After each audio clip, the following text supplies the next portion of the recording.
Dictation अभ्यास के लिए हमारे चैनल को सब्सक्राइब करें। चलिए शुरू करते हैं।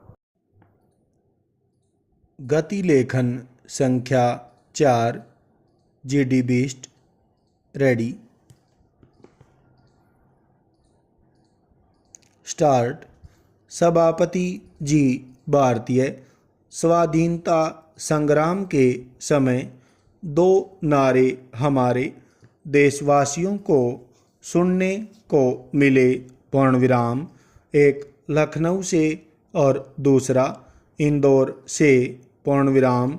लखनऊ में तिलक ने यह नारा लगाया कि स्वराज्य हमारा जन्मसिद्ध अधिकार है, और इंदौर से हिंदी साहित्य सम्मेलन के अध्यक्ष पद से महात्मा गांधी जी ने कुछ समय पश्चात ही यह नारा लगाया कि हिंदी का पर्सन स्वराज्य के पर्सन से कहीं अधिक बड़ा है। पूर्णविराम।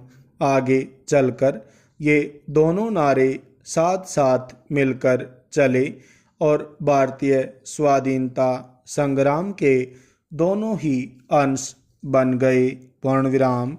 श्रीमन, यह देश का सौभाग्य था कि जो साहित्यिक क्षेत्र के नेता थे, वही नेता राजनीति की बागडोर भी अपने हाथ में लेकर चल रहे थे। पूर्णविराम। इसका सुपरिणाम यह हुआ कि जब देश स्वतंत्र हुआ और जब स्वतंत्र होने के पश्चात देश की राजभाषा बनाने का निर्णय होने लगा, तो उसी पृष्ठभूमि में हमने यह निश्चय किया कि स्वाधीन भारत में 15 वर्ष के पश्चात हिंदी राजभाषा घोषित की जाएगी।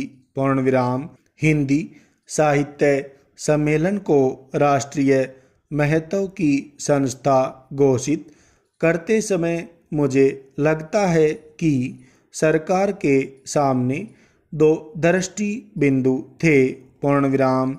एक तो इसलिए उन्होंने यह मार्ग चुनना स्वीकार किया कि हिंदी साहित्य सम्मेलन की प्रबंध समिति में इतनी अव्यवस्था फैल गई थी कि हिंदी साहित्य सम्मेलन अपने मार्ग से और अपने उद्देश्य से भटक गया था।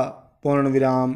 पर्याप्त दिनों तक प्रतीक्षा की गई कि हिंदी साहित्य सम्मेलन के कार्यकर्ता कुछ सावधानी और समझदारी से काम लेंगे। पूर्णविराम।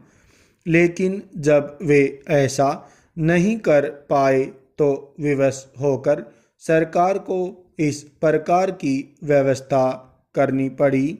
पूर्णविराम। दूसरी चीज़ यह है कि सरकार ने संविधान में हिंदी को राजभाषा के पद पर आसीन करने के लिए यह निश्चय लिया कि इस कार्य को अपने हाथ में लें और हिंदी की प्रगति को बढ़ाएं। पूर्णविराम। स्टॉप।